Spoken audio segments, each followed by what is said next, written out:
চটজলদি পুষ্টিকর খাবার তৈরি করে বাড়ির সবাইকে সারপ্রাইজ দিন সামনে থাকা সামান্য কিছু উপকরণ দিয়ে। আমি বাঁধাকপি নিয়ে নিয়েছি। প্রথমে বাঁধাকপিগুলোকে ঝিরিঝিরি করে কেটে নিলাম। কেটে নিয়ে আমি সেটা কড়াইতে গরম জল দিয়ে সামান্য একটু লবণ দিয়ে সেদ্ধ বসিয়ে দিলাম। এখন আমি আস্তে লো ফ্লেমে রেখে ঢেকে দিলাম। এদিকে সেদ্ধটা হতে লাগুক, ওদিকে আমি একটা ডো তৈরি করে নিই। প্রথমে ময়দাটাকে আমি ময়াম দিয়ে নিয়েছিলাম। ময়াম দিয়ে সেটাকে আমি ভালো করে জল দিয়ে ভালো করে সুন্দর করে মেখে নিলাম। তারপরে তেল দিয়ে আমি এটাকে আধ ঘন্টা ঢাকা দিয়ে রেখে দিলাম।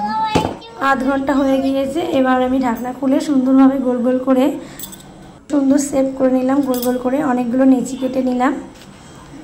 সুন্দরভাবে নেচি কেটে নিয়েছি। নেচি খুব বড়ও না আবার খুব ছোটও না, সাইজ মেপে করে নিয়েছি। অনেকগুলো নেচি করেছি। দেখো সেদ্ধ হয়ে এসেছে। চলো ওদিকে দেখি কতটা সেদ্ধ হলো। হ্যাঁ, পুরোপুরি সেদ্ধ হয়ে এসেছে মনে হচ্ছে। হ্যাঁ, পুরোপুরি সেদ্ধ এসেছে। কালারটা একদম চেঞ্জ হয়ে গিয়েছে। এবার আমি একটা ঝাঁঝরি নিয়ে নিলাম এই গামলার মধ্যে। এবার আমি জলটা ছেঁকে নেব সুন্দরভাবে। এবার আমি একটা আস্ত পেঁয়াজ কেটে নিয়েছি, কুচি করে নিয়েছি এবং লঙ্কা কুচি করে নিয়েছি। কড়াই বসিয়ে দিলাম। উনুনের উপর আমি কড়াই বসিয়ে দিয়েছি। কড়াই গরম হয়ে এসেছে। কড়াই তেল দিয়ে দিলাম। তেলটা গরম হয়ে এসেছে। তেলের উপর আমি পেঁয়াজ কুচি লঙ্কা কুচি দিয়ে দিলাম এবং সুন্দর করে ভেজে নেব। পেঁয়াজ কুচি লঙ্কা কুচিটা খুব সুন্দরভাবে ভাজতে হবে, কালারটা যতক্ষণ চেঞ্জ না হচ্ছে। অনেকটাই কালার চেঞ্জ হয়ে এসেছে। অনেকটাই কালার চেঞ্জ হয়ে এসেছে। এবার সেদ্ধ করে রাখা কপিটা আমি দিয়ে দিলাম। বাঁধাকপিটা এবার সুন্দরভাবে ফ্রাই করে নেব পেঁয়াজের সাথে। পেঁয়াজ লঙ্কার সাথে বাঁধাকপিটা ফ্রাই করে নেব।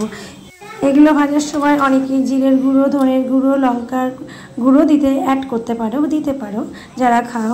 যেহেতু হেলদি পুষ্টিকর খাবার, এটা যতটা অ্যাভয়েড করবে ততটাই বেটার। আমি এতে সামান্য পরিমাণ লবণ দিয়েছি, আর কিচ্ছু না। এবার আমি এটাকে সুন্দরভাবে ভেজে নিচ্ছি। বাঁধাকপিটা যতক্ষণ ভাজা না হচ্ছে ততক্ষণ ভালো করে ভাজতে হবে। বাঁধাকপি, পেঁয়াজ এবং লঙ্কাটা আমি ভালো করে সুন্দর করে ফ্রাই করে নিচ্ছি।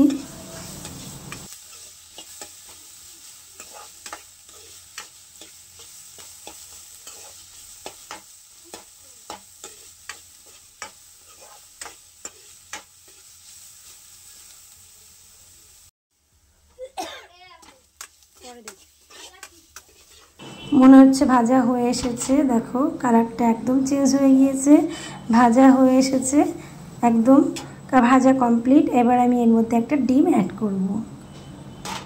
এখন আমি ডিম ভেঙে দিয়ে দিলাম কড়াইতে। এখন আমি কড়াইতে সব উপকরণগুলো খুব সুন্দরভাবে নেড়ে চেড়ে ভেজে নেব যতক্ষণটা ডিমটা সুন্দরভাবে ফ্রাই না হচ্ছে। আর বাদ বাকি তো সবগুলো আগেই ফ্রাই হয়ে গিয়েছিল। এখন ডিমটা যতক্ষণ না ভাজা হচ্ছে ততক্ষণ সুন্দরভাবে আমি নেড়ে নেব।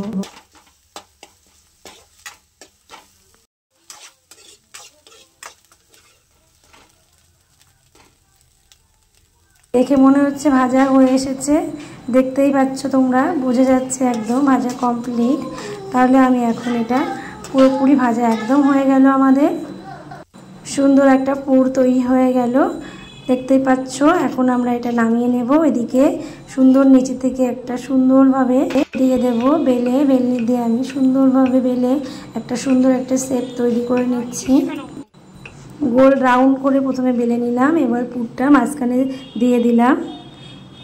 এবার তোমরা এটা হাত দিয়ে ডিজাইনও করতে পারো এবং সুবিধার থেকে অনেক সময় তৈরি করার সময় শেপ দিতে পারা যায় না, এই জন্য কাঁটা চামচ দিয়ে এইভাবে তোমরা করতে পারো সুবিধার্থে। কাঁটা চামচ দিয়ে করলেও খুব সুন্দর হয়। দেখো কি সুন্দর হয়েছে। কাঁটা চামচ দিয়ে সুন্দরভাবে তৈরি হয়ে গিয়েছে। আমি সবগুলো কাঁটা চামচ দিয়ে তৈরি করে নিয়েছি। এবার ওদিকে আমি গরম জল বসিয়ে দিয়েছি। জল ফুটে এসেছে এবং একটি ঝাঁঝরি নেটের গামলা মতো আমি বসিয়ে দিয়েছি। তার উপরে এবার তৈরি করে রাখা মোমোগুলো সুন্দরভাবে দিয়ে দেব। মোমো দেওয়ার সময় একদম লো ফ্লেমে রেখে ঢেকে দিতে হবে। জোরে দিলে হবে না, জোরে দিলে পুড়ে যাওয়ার সম্ভাবনা আছে। সবগুলো দেওয়া হয়ে গিয়েছে। এবার আমি একটি ঢাকনা দিয়ে ঢেকে দিলাম। ঢেকে একদম আস্তে করে দিলাম। দেখো আমি রেখে দিয়েছিলাম একদম লো ফ্লেমে। দেখো ফুলে উঠেছে, একদম হয়ে এসেছে, ফুলে উঠেছে। দেখতেই পাচ্ছ একদম সিদ্ধ কমপ্লিট। দেখো একদম তৈরি হয়ে গিয়েছে মোমো, দেখলে তোমরা বুঝতেই পারছো। আবার একটা গামলায় আমি ডিজাইন করে বসিয়েছি, সেটা দিয়ে দিলাম। সুন্দর মোমো তৈরি হয়ে গিয়েছে আমাদের সন্ধ্যার টিফিনে। বাচ্চাদের তৈরি করে খাওয়াতে কি যে মজা লাগে একমাত্র যে তৈরি করে সেই জানে। চলো আমি আমার বেবিকে দিই, দেখি বেবি খেয়ে কি বলে।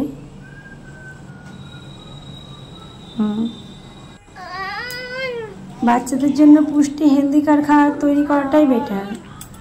দেখো খুব সুন্দর, দেখো কত সুন্দর হয়েছে, ভিতরটা কত সফট, কত সুন্দর দেখতেই পাচ্ছ তোমরা। আজকে ডিজাইনটা দেখালাম কাঁটা চামচ দিয়ে, পরের দিন আমি এইভাবে ডিজাইন করে তোমাদেরকে দেখাবো। ভালো লাগলে ভিডিওটা লাইক কমেন্ট শেয়ার করতে ভুলবে না। আবার অন্য, ততক্ষণ টাটা, বাই বাই।